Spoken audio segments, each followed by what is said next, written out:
تلنگانہ میں ration cards کی اجرا میں تاخیر پر درخواست گزاروں میں ناراضگی۔ کیا حکومت جانچ کے نام پر نئے راشن کارڈز کی اجرا میں تاخیر کر رہی ہے؟ درخواست گزار پریشان حال۔ ریاست تلنگانہ میں راشن کارڈز کی اجرا میں تاخیر پر درخواست گزاروں نے ناراضگی کا اظہار کیا۔ شکایتوں کے مطابق حکام جانچ کے نام پر وقت ضائع کر رہے ہیں، جس کی وجہ سے مستحق افراد کو راشن کارڈ حاصل کرنے میں مشکلات کا سامنا ہے۔ 26 جنوری 2025 کو 6 اسکیموں کے آغاز کے موقع پر میڈچل ملکاجگری ضلع میں صرف 6,800 افراد کو راشن کارڈ جاری کیے گئے تھے، تاہم اس کے بعد سے اب تک مزید راشن کارڈز کی اجرا پر کوئی پیش رفت نہیں ہوئی۔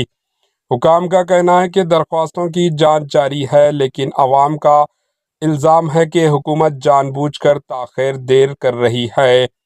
راشن کارڈ کی اجرا میں تاخیر کے باعث عوام کو سخت مشکلات کا سامنا پیش آ رہا ہے۔ کئی درخواست گزار عوامی نمائندوں اور سرکاری دفتر کے چکر کاٹ رہے ہیں، لیکن انہیں تسلی بخش جواب نہیں مل رہا۔ راشن کارڈ مختلف فلاحی اسکیمات کے لیے بنیادی ڈاکومنٹ ہے۔ اس کے بغیر مستحق افراد آروگیہ شری جیسے فری طبی سہولیات سے استفادہ نہیں کر پا رہے۔ اس طرح مکان الاٹمنٹ، گھر کے لیے پنشن اور دیگر حکومتی اسکیموں کے لیے بھی راشن کارڈ کو ضروری قرار دیا گیا، جس کی عدم دستیابی سے عوام مشکلات میں مبتلا ہے۔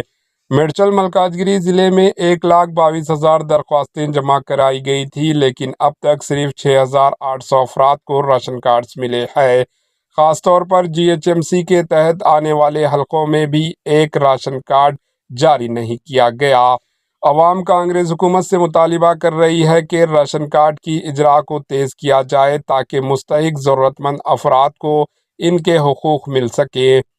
درخواست گزاروں کا کہنا ہے کہ حکومت بار بار یہ دعویٰ کر رہی ہے کہ راشن کارڈ کی تقسیم ایک مسلسل عمل ہے، لیکن حقیقت میں درخواست دہندگان کو شدید مایوسی کا سامنا ہے۔ حکام کی جانب سے اس معاملے پر باضابطہ وضاحت کا انتظار کیا جا رہا ہے۔ Bureau report, AHN news. AHN news کے YouTube چینل کو سبسکرائب کریں اور بیل آئیکن کو دبانا نہ بھولیں تاکہ آپ کو ہر نئی آنے والی ویڈیو کا نوٹیفیکیشن بر وقت مل سکے۔